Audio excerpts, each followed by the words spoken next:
Well, final thoughts on the Chattanooga game basically is, we took our opponents seriously and came out and got the result that we wanted. We started fast in the game, executed well. Still lots of things to learn and improve on. Obviously, the Iron Bowl is, one of the great rivalry games in college football, something that you look forward to as a competitor. It's also something that is a great opportunity to be able to play in. And I don't think that anybody needs to pay attention to, what happened in the past, what happened in the last game, what somebody's record is. Anytime you play in a rivalry game, it's going to be a highly competitive, tough, very physical game, and that's what everybody needs to get ready for. I think, Auburn Hugh Freeze has done a fantastic job there, with his team this year. They've played very competitively in all their games. They're 6-5. They've won some games really well, but they do a great job of running the football. I think that they've got a very difficult offense to prepare for with the multiples that they give you, the different ways that they run the ball, the way both quarterbacks really can, add to the running game. Tight end. Number 13 is a really good player, really good receiver. Number 5 is a really good receiver. Defensively, they played really well all year long. They got some good players, got some edge rushers, they got some people that can create some problems for you, as well as they're very good on special teams. They're very aggressive in terms of what they do on special teams. They've got really good specialists. The kicker and the punter both are, leaders in the SEC. So this is a challenging game for us, and I think our guys need to have the right mindset of what it's going to take to be successful in a game like this, especially playing on the road. Yeah, how would you assess the way your offensive line has played in recent weeks? We're playing better. I think we've made steady improvement. I think the improvement has come from better communication and, better, technical execution from a technique standpoint, hand placement, foot placement, that kind of stuff. Second step on the ground. I think all those things have helped. I think pass protection has improved, but that's something that we need to continue to improve on. How well do you think Jalen Milroe has protected himself as a runner this season? As a what? Well, I think, Jalen is obviously someone that has great capabilities as a runner. I think he's been pretty effective in his choices of when to step up in the pocket, when to run, when he has an opportunity to make a play, when he doesn't.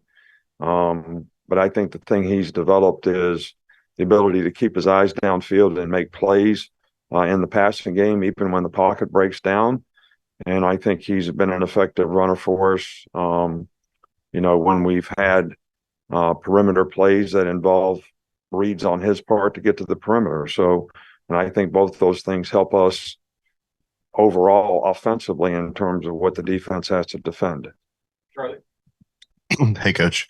Just what kind of progress have you seen from Terrion Arnold over the course of the season? Yeah, Terrion has really done a good job for us. Because of injuries, he's had to play multiple positions, which has been challenging for him. He's had to play some star at times, which in some cases when guys went out of the game, he didn't have a lot of reps at it. But he's been a trooper at, doing it and, trying to look at it as a challenge and go out and, improve each week. His coverage ability has been very good. And I think he's played extremely well.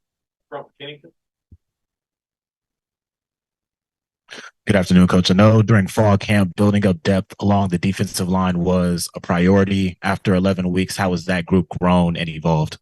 Yeah, I think we've had some young guys that have really, come along and shown some improvement. Some of them played, toward the end of, last game. So I feel good about the progress that we made in that group. And, I just think that, our ability to stop the run is going to be critical in this game. And for us to play physical on the line of scrimmage and play really good technique with whoever's playing is going to be the most important thing that we need to do in preparation for this game. Coach, when Hugh Freeze got introduced as the Auburn head coach, one of the first things he mentioned was the relationship with you. He said when he left Ole Miss, you and Miss Terry were really there for him during even time when he wasn't coaching. What is that relationship like for the fans? I know this is a big rivalry, but you guys have a special relationship, the two of you. Look, I played against all kind of guys and all kind of coaches that coach for me that I'm good friends with, whether it was Belichick when we were together, and then all of a sudden I'm at Miami and he's at New England. All the guys in college coaching that you have to play against. I've always been a guy that has a lot of respect for coaches and what we do to try to promote our game and how we try to impact young people as players. So I don't think you have to I think you can have a relationship with somebody and still compete like crazy when you play against each other, but it's really not personal.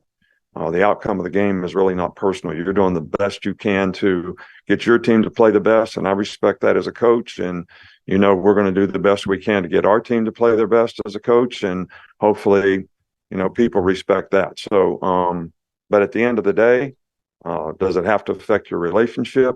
I don't think so. I don't think you have to dislike somebody or have an adversarial relationship with somebody to actually compete against them. Yeah, regardless of record, it seems like it's always a really competitive game when you guys go to Jordan-Hare Stadium. What do you think makes that place such a difficult place to win? Well, I think it's, if we're going to have success there, we're going to have to execute. Anytime you play on the road in this league, it's a difficult place to play. This is no different. But, people talk about all the crazy stuff that happens in this game. But since I've been here, the team that should have won the game based on who played the best. So I think the focus needs to be on, how we're going to play and how we're going to execute and do what we do and what kind of consistency are we going to be able to maintain in a difficult environment, which, we've had this challenge several times before. And this one's going to be just as difficult as any of the rest.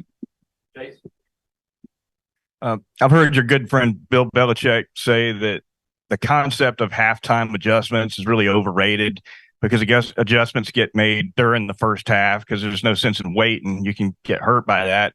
So with that in mind, how effective is this coaching staff at staying on top of adjustments during the first half so that when you get into the half, the time is more about message, motivation, or whatever else? No, I think it's a combination of both. I love Bill, don't get me wrong, but I don't always agree with him. I didn't always agree with him when I worked with him before. But anyway, and I'm sure he'll say he didn't always agree with me. But anyway, we're making adjustments between every series. We're going over the previous series, whether it's offense, defense, or whatever. They ran this stunt, we didn't block it right. Or, they ran this formation, we didn't adjust to it correctly.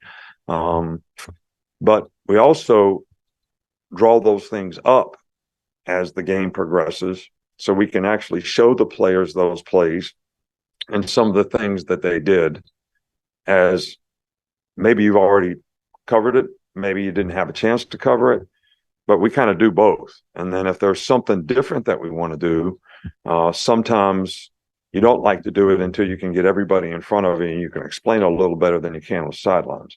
So there are occasions where you want to make adjustments to things when everybody can see it, because it doesn't just affect one group. Sometimes, okay, we're going to change how we play this. That may affect the outside backers and the inside backers as well. So I think both things are really, really important. And I think both things actually occur during a game.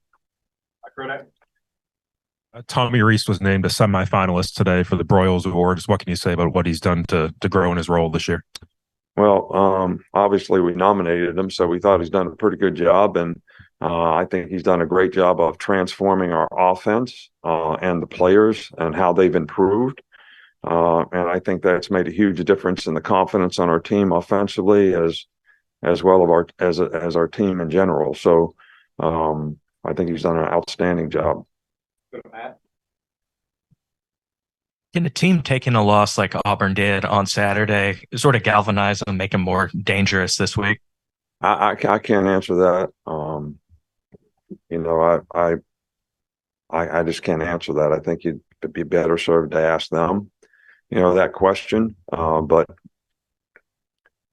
I think everybody pays attention when things don't go well and they want to get it right. And I have enough respect, and we have enough respect that they'll probably do the same.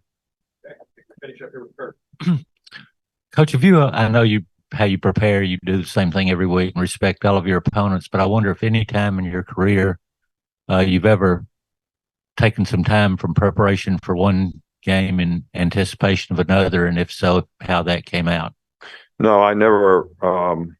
In college football, I've never done that. In pro football, sometimes you do a little bit of work on the next team only because it's really, really difficult. That's not something that works well for me because, I'm sort of geared in on what you have to do in that particular game. And I don't like to commingle different things before that game is over. But I will admit, in pro ball, not because of a particular opponent, it was just the best use of your time. To be able to, you didn't practice very long on Friday with the players, walk through on Saturday, so you had quite a bit more time before you ever played a game. And you weren't with the players all the time. We're with the players here a significant amount of time. Like Thursday we practice, Friday we have walkthrough, Friday we have meetings, we eat with them, we have meetings Friday night. So you don't have all those things, in pro ball. So, sometimes there's a little time to try to get ahead, but it was not something that ever worked very well for me. All right, Coach. Thank you. All right, thank you.